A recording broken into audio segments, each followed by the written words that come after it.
Buenas tardes, bienvenidos a Todos los Caminos, el programa del Instituto Superior de Ciencias Sagradas San Miguel Arcángel de la Diócesis de San Miguel. Un programa que sale en vivo los miércoles de 3:30 a 5:30 a partir de la semana próxima. Los jueves lo van a poder ver a las 23 y algunas repeticiones más durante la semana. Les pedimos que nos escriban tanto a la página del instituto profesoradosanmiguel@hotmail.com o a la página del programa todosloscaminos@hotmail.com. También, gracias al trabajo de José María Guerra, estamos en Facebook. ¿Qué tenemos para hoy, José María?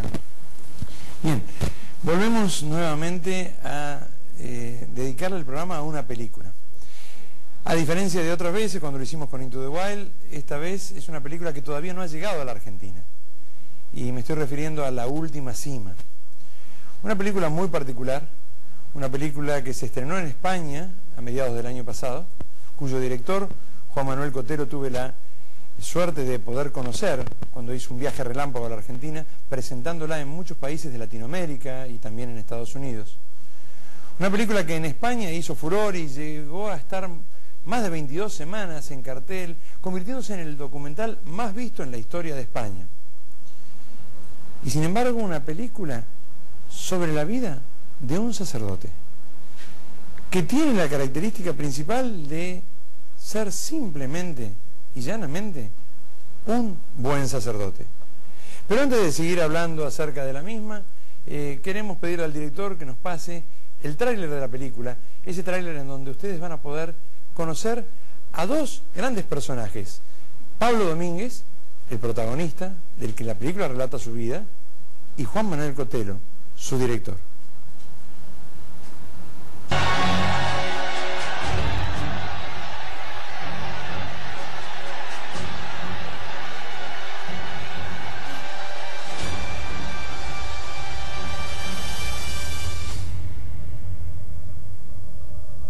Los expertos me lo han dicho claramente. Si hoy crucifico a un sacerdote en público, voy a tener éxito y me van a dar importantes premios. Si por el contrario hablo bien de un cura, me van a crucificar a mí.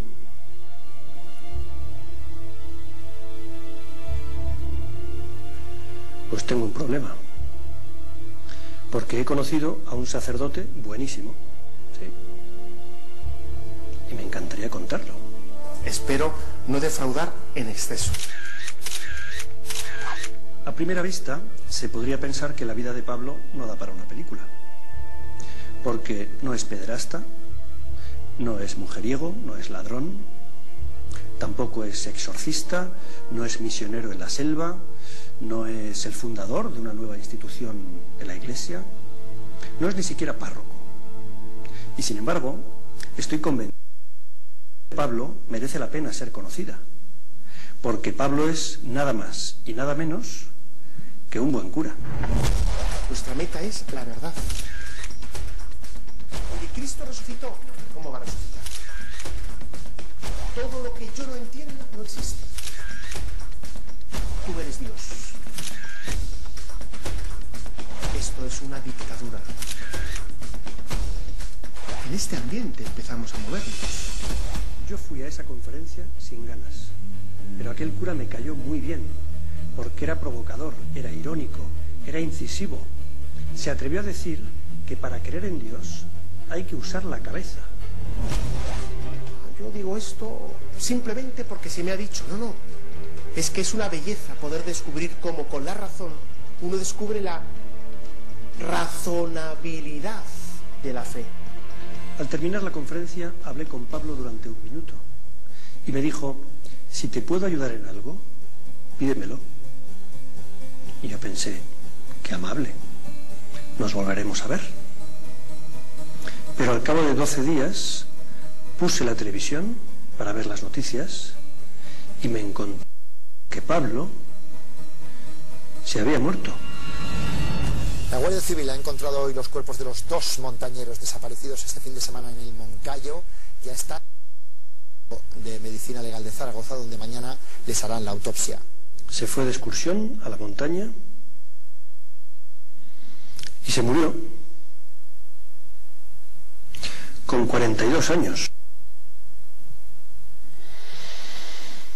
Y yo, sin darme cuenta, pues empecé a meterme en un lío, porque me podía haber olvidado de Pablo para siempre, pero me picó la curiosidad. Supe que al funeral de Pablo 3.000 personas, entre ellas 26 obispos. Más de una vez anunció a su familia que iba a morirse joven y dijo que le gustaría morir en la montaña. Junto a Pablo murió Sara, una chica que también había dicho que quería morir en la montaña. Y el Papa recibió a Pablo en privado unos días antes de su muerte. Investigar sobre un cura es arriesgado, porque primero empiezas por un cura y luego te preguntas por todos los curas. Después quieres saber más sobre la fe, quieres averiguar cosas sobre la Iglesia y al final te acabas preguntando qué pinta Dios en todo esto. Y el problema es que luego quieres contarlo, porque lo que descubres es muy fuerte. Te has metido en un lío. A mí ya me lo decía mi madre. Yo no sé, hijo mío, qué ganas tienes de meterte en él.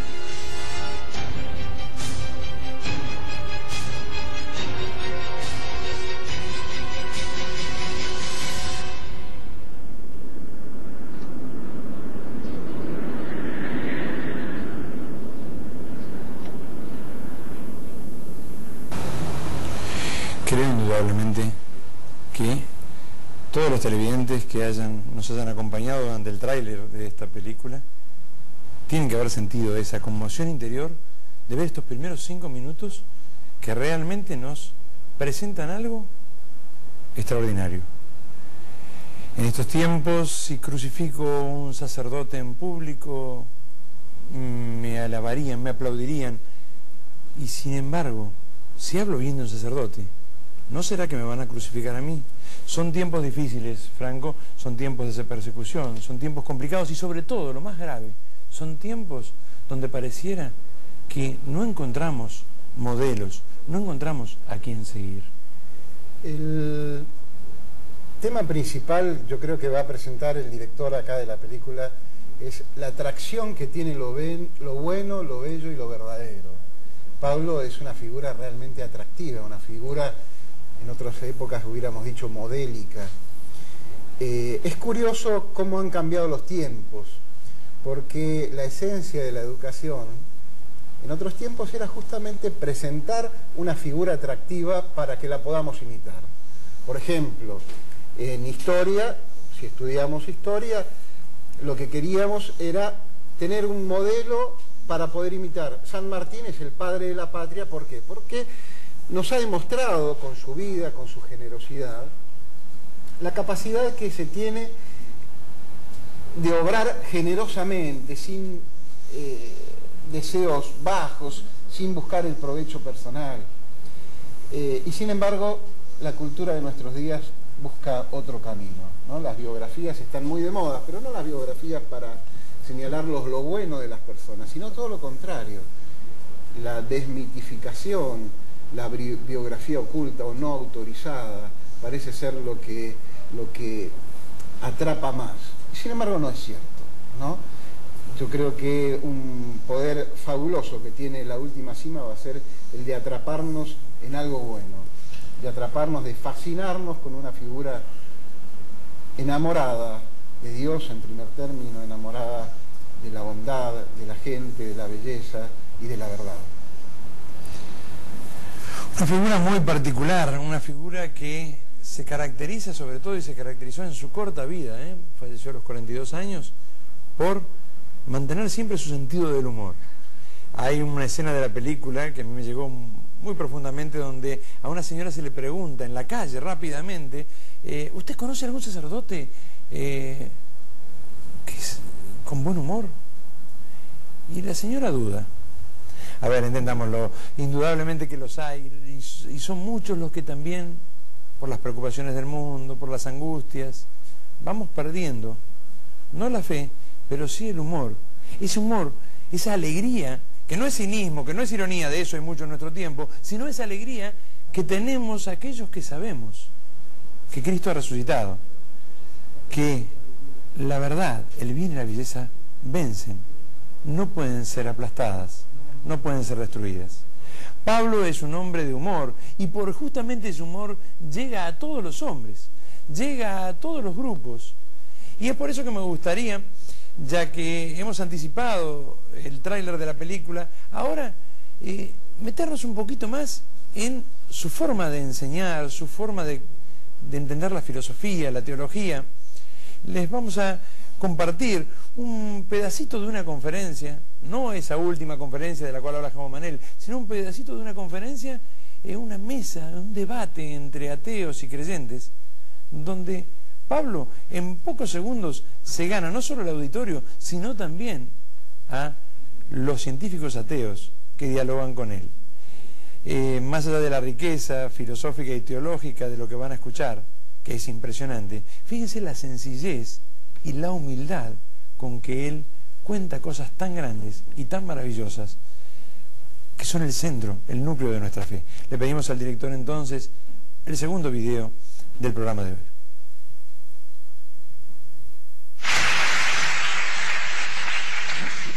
No para, me temo que mi uniforme me delata y que quizá no les voy a decir nada que les vaya a sorprender, pero como de escandalizar se trata, diré que me encuentro absolutamente de acuerdo con los argumentos del equipo A, porque hay un tema que es común a nosotros, y es que nos importa el tema de Dios. No es ninguna broma, es un tema muy interesante porque, sobre todo desde la época del neopositivismo lógico, se ha tratado de vender la idea de que hablar de Dios o discutir de Dios carece de sentido sin Dios, ¿no? Eso se ha tratado de decir, carece de sentido, y no es verdad.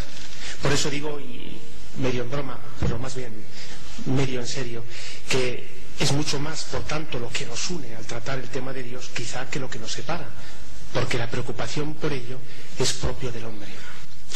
Y lo que les voy a hacer durante estos minutos de mi exposición es contarles mi vida. Sí, es que no tiene una otra ocasión de tanta gente delante para contar la vida de uno, por tanto, lo hago. A mí me ha gustado siempre mucho la literatura, la filosofía, la ciencia, y yo quería entresacar como 3 puntos de luz que a mí siempre, de los muchos que a lo largo de mi vida, en mis estudios, en mis lecturas, me han chocado, me han llamado la atención, me han cuestionado hondamente la cuestión sobre Dios. Uno fue la lectura de alguien al cual siempre me sorprende, que es Sartre, ateo, eso no se pone en duda ninguna. Y Sartre, en su libro El existencialismo es un humanismo, tiene la expresión tan fuerte y tan viva de decir: es muy incómodo que Dios no exista. Es importante. Es decir, es importante la nobleza de decir, el problema que existe ante la no existencia de Dios es muy fuerte. Lo cual, bajo mi punto de vista, es un contraejemplo. Es decir, oye, no será por tanto un indicio de que debe existir. Segundo, Unamuno, la oración del ateo, ¿no? O Dios, o tú, en Dios en quien no creo, ¿no? Pero habla con él. Es como una especie de desgarrón interior, la creencia, la conciencia de que no existe por algún motivo y sin embargo tiene que existir. Es decir, si no parece que todo esto se apaga en exceso. Tercero, muchos autores de ciencia. He querido traer a propósito 3 autores no creyentes: Sartre, Unamuno, Gould, Stefan Gould, un científico muy interesante. Él se declara agnóstico, pero él dice que la coherencia del sistema científico que aporta la concepción creyente del mundo es de una enorme coherencia, es decir, es intachable en su consistencia. Y por eso elabora una teoría de que los discursos de religioso, creyente y científico no se pueden nunca contraponer. Bien, por eso digo que es muy interesante descubrir que en efecto también desde el ámbito de la no creencia hay estos vestigios o esto que llamaban los clásicos la adumbratio, es decir, una especie de sombra de creencia.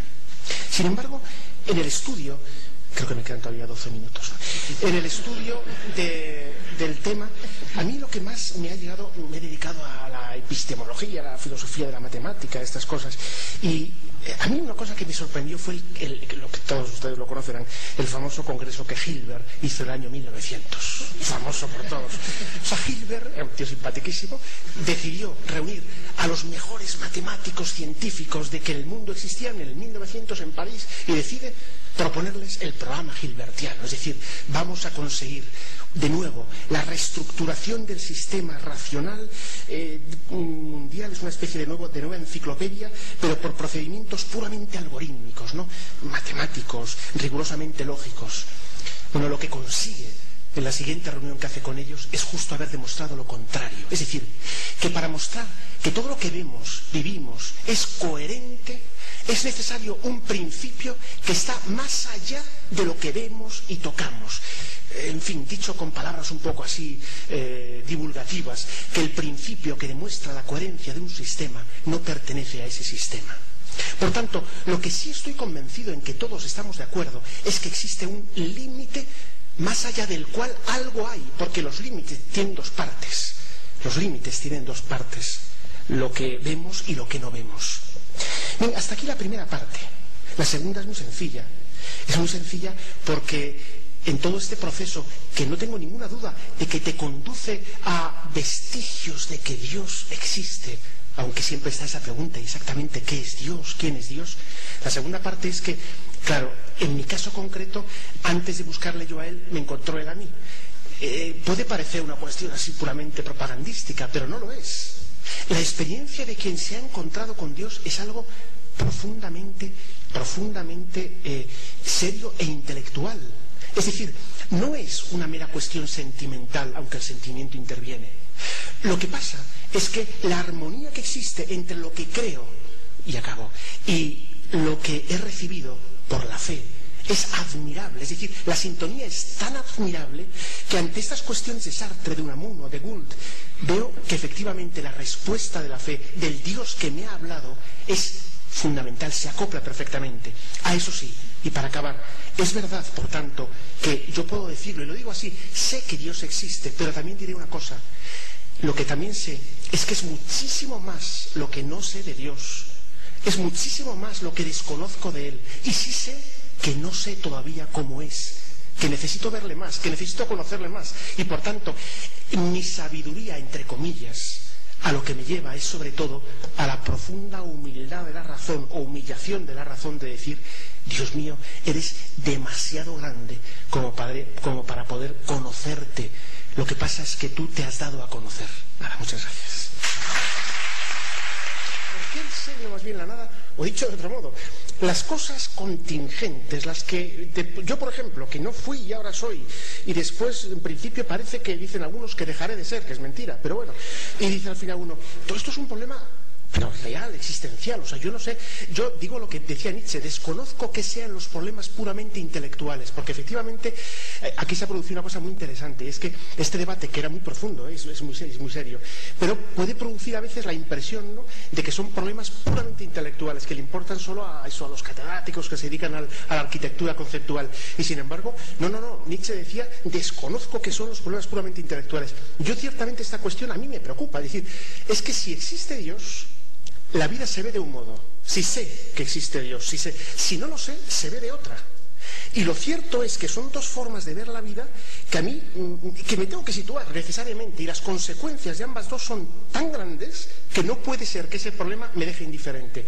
Por eso efectivamente la cuestión de por qué el ser y no más bien a nada, o lo que se plantea aquí, sé que existe Dios, digo, bueno, es que me lo tengo que cuestionar necesariamente, y es verdad, yo todo aquello que hago, que estudio, que realizo cada mañana, tal, lo hago desde la perspectiva de algo que digo saber. Yo les digo que sé, pero lo digo así un poco más humildemente para no parecer que digo saber, y es que Dios existe, ¿no? Que sé que Dios está ahí, ¿no? Pero no obstante, y corto esta disquisición, me parece que efectivamente esta cuestión de fondo, ojalá fuéramos capaces de despertarla en el fondo de todo. Es decir, la cuestión de si Dios es o no es, la que presenta aquí Laura Newman, es que es capital. Es que realmente es como para sentarse aquí y no irse en 2 o 3 días, que es lo que vamos a hacer, pero yo creo que es eso, ¿no? Cuestión de Dios, las dos opciones, la opción trascendental por la inmanencia y por la trascendencia, la opción trascendental de una vida sin Dios o con Dios, y la coherencia de vida en base a esos principios. Es muy incómodo que Dios no exista, y en lo más profundo todos tenemos una presencia y una necesidad de Dios. Son algunas de las tantas palabras que, sintetizando o intentando sintetizar, se manifiestan en este pequeño trozo de conferencia en donde observamos una profunda sabiduría de vida que, en el caso de Pablo, sale de lo académico, sale de la universidad y se lleva también a la vida cotidiana. Coherencia y conversión del corazón. Coherencia de vida basada en una sólida relación, una profunda relación entre fe y razón, Franco. A veces pregunto en clases cuál es el drama de nuestro tiempo. Y la verdad que la lista podría ser inmensa, ¿no? Si nos ponemos a enumerar, no terminaríamos hoy, ¿no? Los terremotos, el hambre, el aborto, los asesinatos, la inseguridad, la corrupción, etcétera, etcétera, etcétera. Pero asocio siempre a una frase que Juan Pablo II repetía constantemente. La frase original es de Pablo VI. Decía: el drama de nuestro tiempo es la separación entre el Evangelio y la cultura. Y en Pablo vemos justamente cómo no se puede separar una cosa de la otra, ¿no? Las dos cosas tienen que ser el fundamento de la vida cristiana, ¿no? No se puede separar la fe de la razón. Si hiciéramos una encuesta en Argentina, el 90 y pico % de los argentinos dirían: creo en Dios, pero la verdad es que vivimos como si Dios no existiese. Eso es separación entre fe y cultura. Y eso es lo que nos maravilla de Pablo en lo contrario, ¿no? En el antídoto que es su prédica, su ejemplo. Vemos el próximo. Un ejemplo, perdón Franco, un ejemplo que tiene muy en claro que en nuestros tiempos, como decía también Juan Pablo II, la crisis principal es la crisis de la razón. Es la razón la que ha perdido terreno. Ya no es una crisis de fe, es una crisis de razón fundamentalmente, que ha dejado su lugar a lo fugaz, a lo pasajero, a lo poco importante, a lo accidental. Pablo es un testimonio y Juan Manuel también lo es. Por eso el último video de este programa es una entrevista, una larga entrevista, pero que de seguro no los va a aburrir, hecha en Centroamérica a Juan Manuel en función de esta película que fue a presentar. Escuchémoslo al director, mostremos a través de sus palabras no solamente un anticipo de la película, sino también un camino de fe. Vamos entonces a la última entrevista del programa de hoy.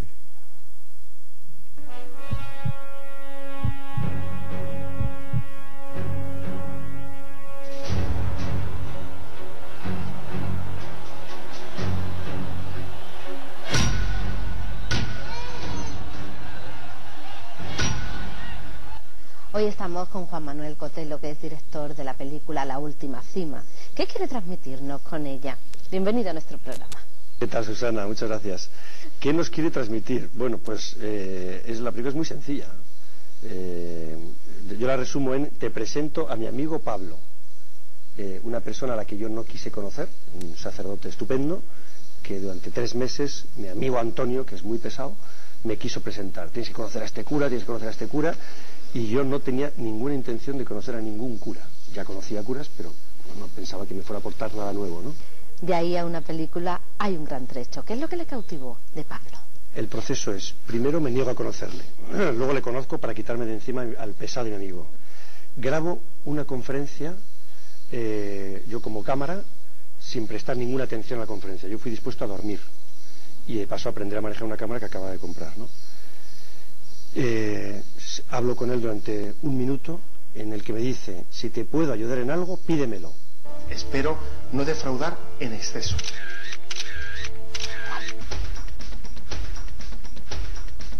Nuestra meta es la verdad.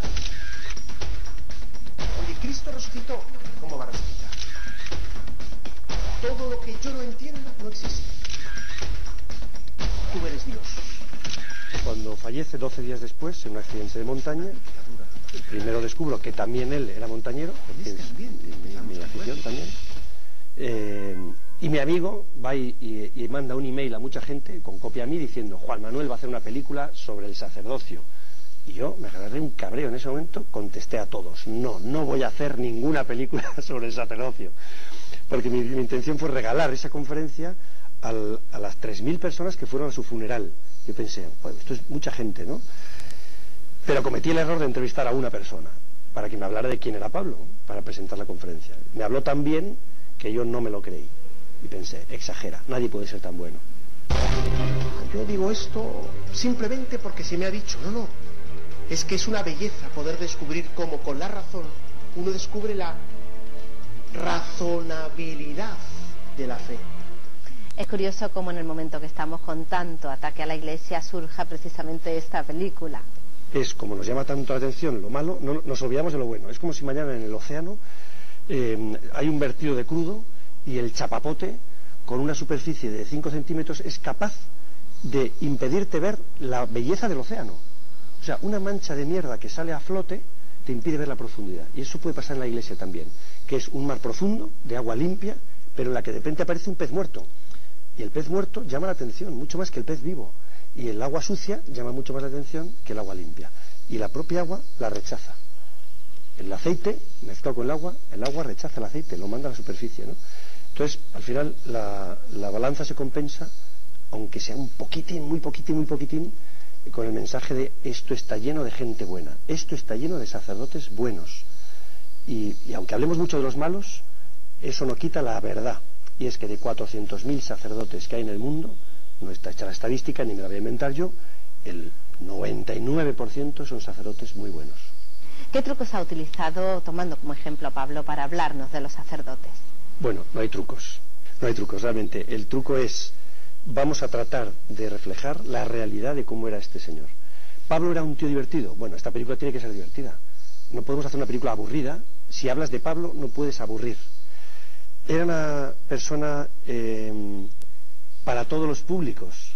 Pues esta película tiene que ser para todos los públicos, como el Evangelio. Es decir, Pablo no era para los creyentes, para los católicos. Pablo era para todo el mundo. Era íntimo amigo del presidente de la Asociación de Ateos de Polonia. Por lo visto hay una asociación de ateos en Polonia y hay un presidente, un tal Bolensky. Bueno, pues Pablo era íntimo amigo de este señor. Pablo tenía amigos que eran homosexuales. Pablo tenía amigos que eran ateos. Tenía amigos niños, adultos, casados, solteros, monjas, sacerdotes, obispos. Bueno, el reto es: hagamos una película que sea para todos los públicos, ¿no? Y luego, en tercer lugar, diría: Pablo era una persona que te llevaba y te traía a Dios. Pues esta película tiene que hacer eso mismo.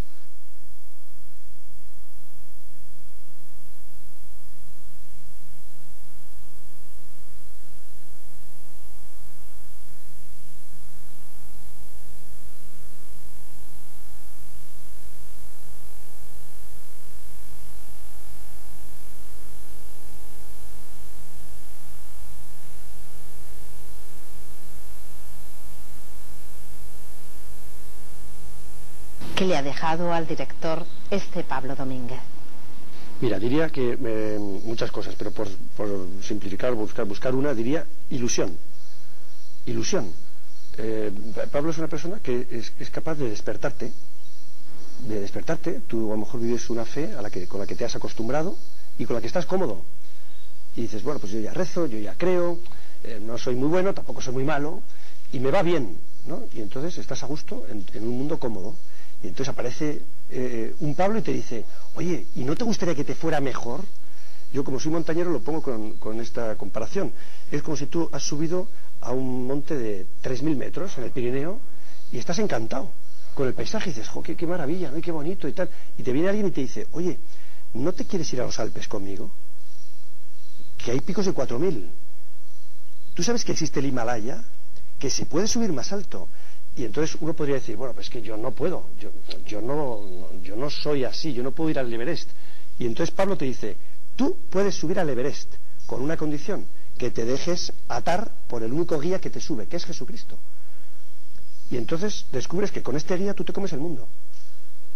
Y ese es no sé cómo decir, la herencia de Pablo, es la ilusión de decir, joder, es que nos ha tocado la lotería. Bueno, eso no se lleva, hay que tener en cuenta que eso no se lleva.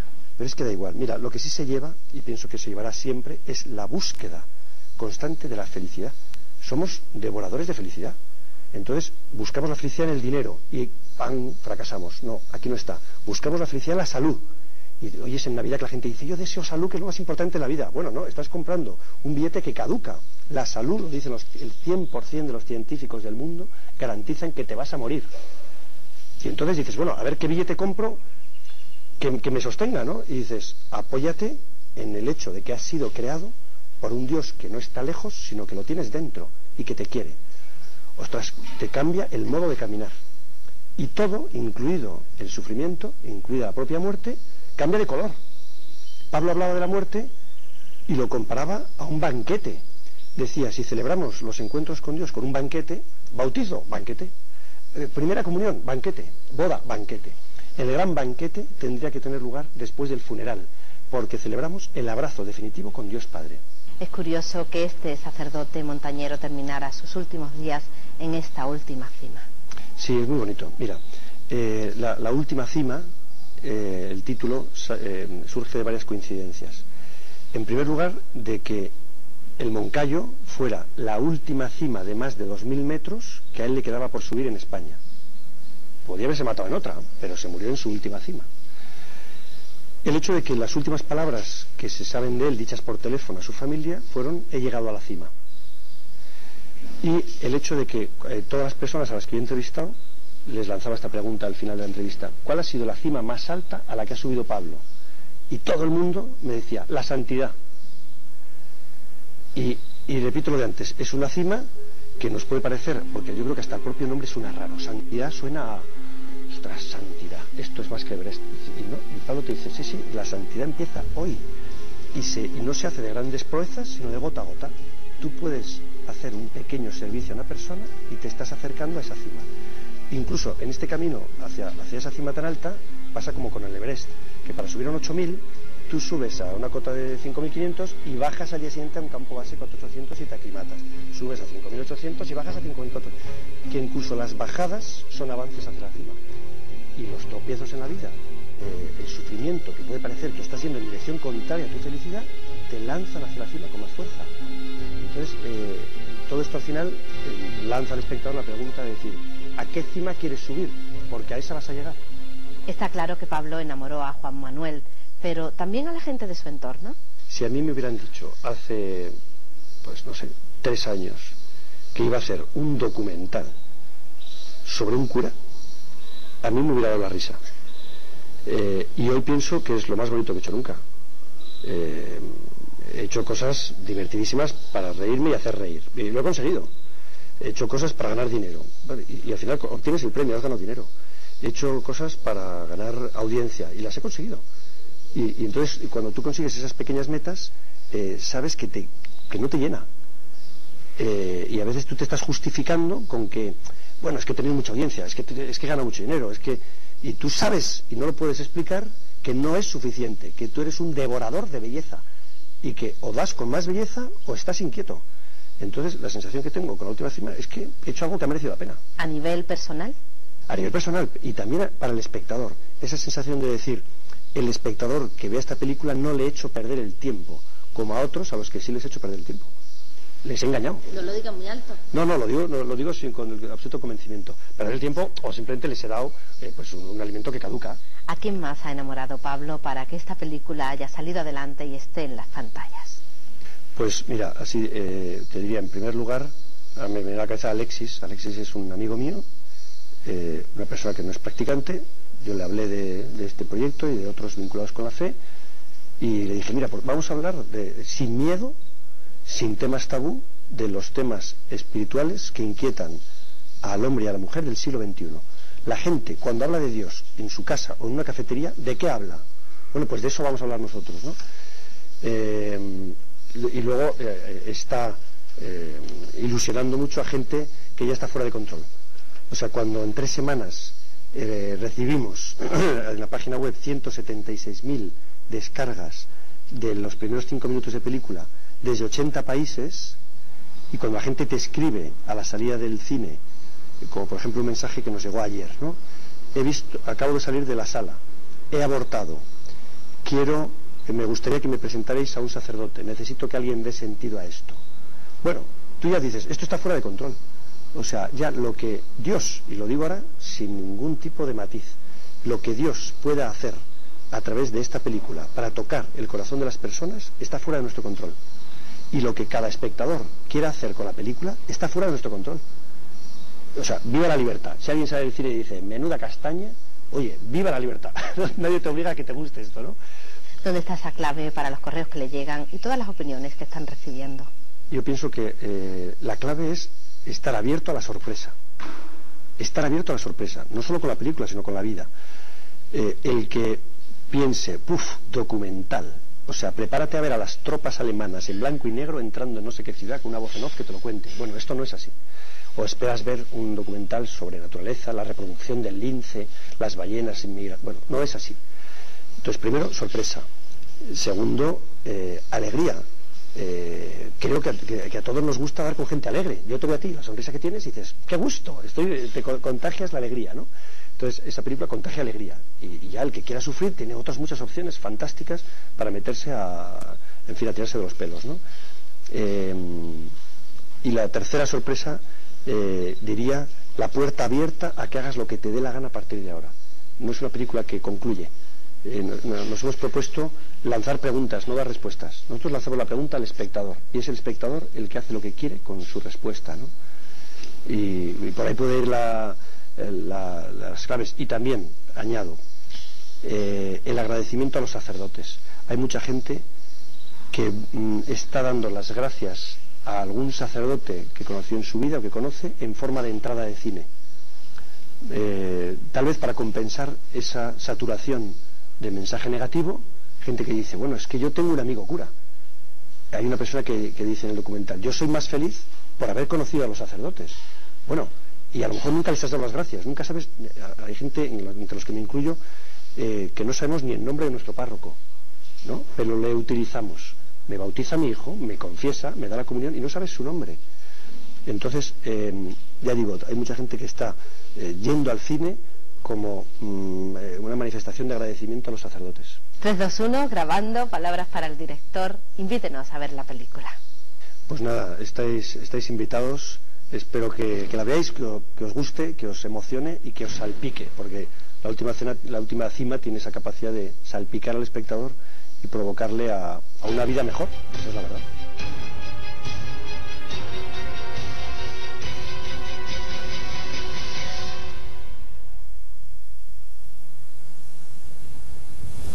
Hombres que han vuelto a la fe, sacerdotes que han vuelto al clero, mujeres que han dejado de abortar y tantas otras cosas han ido sucediendo alrededor de esta película, que es fundamentalmente un viento de esperanza, un viento de alegría. Creo que fundamentalmente en tiempos tan oscuros como los que vivimos, eso es lo que vamos a rescatar todos de compartir. Ese rato de la vida de Pablo, magistralmente relatado y elaborado por Juan Manuel Cotelo.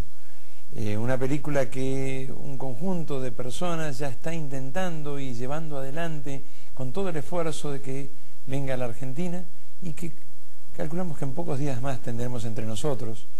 Una película que realmente va a calar hondo por la presencia de un modelo, de un sencillo, simple modelo, que para todos aquellos que nos conmovimos con Into the Wild, para que todos aquellos que en esa película hacia rutas salvajes, en la naturaleza y en la montaña, aquellos que nos gusta la montaña, vimos en la naturaleza la posibilidad de un encuentro con el Señor, podamos encontrarnos no solamente con un montañista que comparte ese espíritu aventurero, sino con un hombre que nos muestra el Dios que tenemos en lo más profundo de nuestro corazón. Una película para creyentes y no creyentes, una película que nos muestra flaquezas, que nos muestra falencias, que nos muestra defectos, pero en un halo de esperanza y de alegría que hace que estos sean poca cosa al lado de lo que es el amor que nos tiene el Señor, al lado de lo que es la caridad que nos tiene, al lado de la esperanza de vida y de resurrección. Franco. Me impresionó como al principio decía que a veces una fina capa, el chapapote decía, una fina capa de mugre, usaba otra palabra más fuerte, una fina capa de mierda, nos impide ver la belleza profunda del océano, ¿no? Yo creo que esta película nos va a ayudar y por eso les pedimos que nos ayuden a difundirla por todas partes. Los videos que han visto están en YouTube, los pueden bajar, los pueden difundir. Esta película nos va a ayudar a ver lo que buscamos. 2 veces dijo el director frases muy bonitas: somos devoradores de felicidad, somos devoradores de belleza, no somos devoradores de porquería, por más que sea lo que nos vende el mundo. Y estamos llamados a ese bien, a esa verdad y esa belleza, no a la porquería. Conclusiones. Podemos entonces estar a la expectativa, podemos estar a la espera, podemos intentar compartir, y por eso les pedimos que aquellos que ya la han visto, aquellos que la empiecen a ver, lo compartan con nosotros, sea en las direcciones que Franco hoy recordó, todos los caminos, @hotmail.com, sea en el blog que tengo y que en donde voy subiendo videos y de YouTube, videos que también obviamente en este caso se concentran en esta película, www.profjosemariaguerre.blogspot.com. En este blog ustedes pueden encontrar un montón de materiales sobre la película y sobre otras cosas, sea, por supuesto, y esto también es uno de los objetivos del programa, promoviendo esta página www.laultimacima.com.ar, que es la página de la película en Argentina y donde nos vamos a enterar el día de su estreno entre nosotros. Pero, como siempre lo hacemos, la película es un disparador, la vida de Pablo es un instrumento, nuestra vida también lo es, para que juntos y a través de un mensaje de esperanza, de amor, de felicidad, de belleza, de verdad, podamos alcanzar a nuestro Creador. Por eso, en todos los caminos, nos despedimos recordándoles que es un programa del Instituto Superior San Miguel Arcángel, de la diócesis de San Miguel, recordándoles que este programa lo vamos a pasar en vivo los martes de 15:30 horas a 16:30 horas, y va a haber varias repeticiones, entre las cuales quiero destacar la de los días miércoles a las 17:30 horas y sobre todo la de los jueves a las 23 horas. Es un buen horario cuando volvemos a casa, un buen horario para compartir este programa y las reflexiones a través también de Facebook, Facebook Todos los Caminos.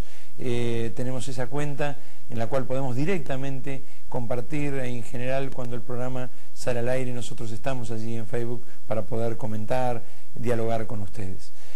Por todo esto, y recordándoles que el objetivo del programa también es indudablemente dar a conocer nuestro profesorado y recordarles que están abiertas las inscripciones a las carreras de historia, a la carrera de filosofía, con su licenciatura o posibilidad de licenciatura posterior en la Universidad del Norte Santo Tomás de Aquino, en la UNSTA, y las carreras de Ciencias Sagradas. Despedirnos hoy por todos los caminos.